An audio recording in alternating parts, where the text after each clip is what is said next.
Yes.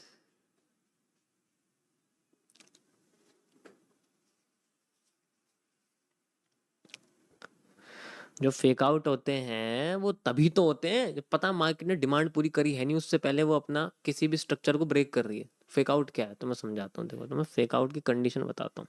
दूसरी condition आपको, पहले मैंने फेक आउट के बारे में बताया हुआ है कि फेक आउट कैसे पता लगता है, आपको पता होगा, मैं ऑलरेडी बता चुका हूँ, लेकिन अब तो मैं थोड़ा सा दूसरा तरह सप्लाई डिमांड से, जैसे मान के चलो एक मेरे सामने एक ट्रेंड लाइन है।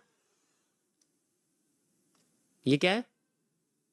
ये एक ट्रेंडिंग रेजिस्टेंस है।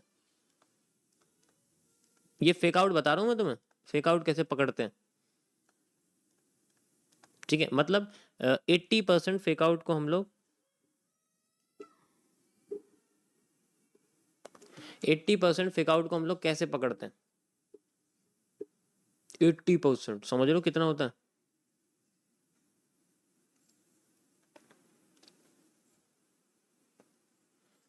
तो जो ट्रेंडिंग रेजिस्टेंस है, जैसे मान लो मैं आपको बता रहा हूँ, जहाँ मार्केट ऊपर जाके नीचे आती है टच करके, तो जो ट्रेंडिंग रेजिस्टेंस है कि मार्केट ऐसे जाती है, फिर आती है, फिर जाती है, फिर आती है, फिर जाती है, मुझे पता है, मैंने पीछे से सप्लाई मेजर कर रखी है, उसके हिसाब से जो मेरी सप्लाई है वो मेरी बैठती है इस जगह की। ठीक है, मेरी जो सप्लाई है वो इस जगह की बैठती है।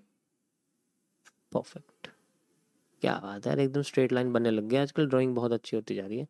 तो ये मेरे लिए क्या है, फुल सप्लाई जोन है, मेरी सप्लाई यहाँ तक खत्म हो जानी चाहिए, जिसको हम लोग बोलते हैं रिवर्सल एरिया। ये मेरा एक रिवर्सल एरिया है। ठीक है, अब ये जो रिवर्सल एरिया है, यहाँ मार्केट आती है, यहाँ आने से पहले अपने आप को तोड़ देती है, बस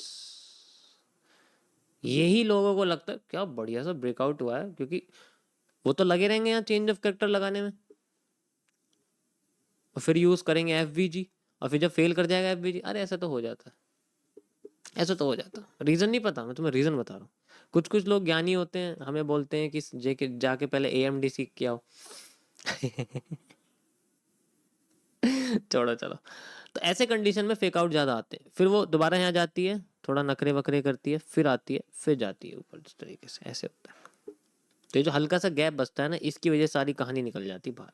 और ये 80% आता है, 20% होगा कि मार्केट यहाँ से उठ जाएगी, बहुत कम केस होते हैं कि सीधे उठ जाएगी, हाँ भाई किस्मत काम कर गई। ये किस्मत का खेल है यहाँ पर, मैं सच बता तुम्हें, यहाँ सिर्फ किस्मत काम करेगी। ये 20% जो है ना, ये किस्मत का खेल है। लेकिन अगर तुम इसको सप्लाई डिमांड के साथ मेजर करोगे तो शायद तुम्हें यहाँ पर किसी लेवल का 50% दिखाई दे रहा हो, ऐसा भी हो सकता है, 50% दिखाई दे रहा हो।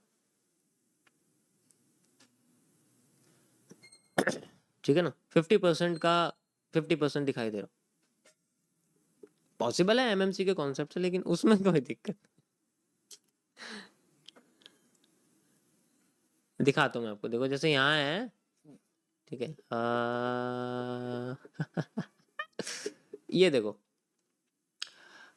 ये यहाँ से अगर आप देखोगे ये हिस्सा है इसका, ठीक है, तो हमारे पास जो एरिया है, हम लोग यहाँ से मेजर करेंगे, यहाँ से यहाँ तक का लाइक दिस, एंड उसके बाद मार्केट में हम लोग यहाँ से मेजर करेंगे लाइक दिस।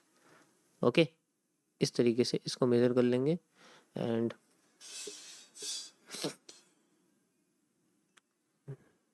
क्या हुआ, यही तो चल रहा है, और क्या चल रहा है, जब पता है डिमांड पूरी हुई नहीं है, यहाँ से घुस गए होंगे ऊपर तक ले जाने के लिए, इसको मान लो इन्हें लगाओ कि हम यहाँ तक जाएंगे या यहाँ तक जाएंगे, लेकिन मार्केट तो 50% भी नहीं आई। वो क्यों नहीं आई? क्योंकि जब उसकी डिमांड ही पूरी नहीं होगी, उसकी सप्लाई पूरी नहीं होगी, ठीक है,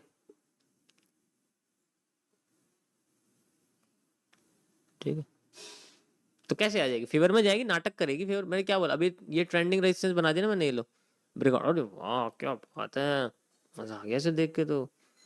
अब जब यहाँ आ गई ना, यहाँ भी नहीं आई, अब डबल सप्लाई कर रही है, यहाँ भी कोई पैटर्न नहीं है, यहाँ भी डबल सप्लाई कर रही है वो, तो डबल सप्लाई यूज कर सकते हैं हम लोग। तो वो तो चलो कैलकुलेशन है, वो तो अलग चीज है कि हम डबल सप्लाई डबल डिमांड करें, वो बैठेगी यहीं आके। कहने का मतलब ये है कि फेक आउट से बचने के लिए जब तक हमारी किसी भी मैटर, किसी भी ट्रेंड की कोई भी वॉल्यूम कोई भी वॉल्यूम पूरा नहीं होता, तब तक वो अपने आप को अच्छे तरीके से मूव नहीं देती, रियल मूव नहीं निकाल के देती। रिवर्सल आने के लिए पहले उसका पूरा कंप्लीशन होना ज़रूरी है, वरना वो incomplete move fake out create करता है। ठीक है।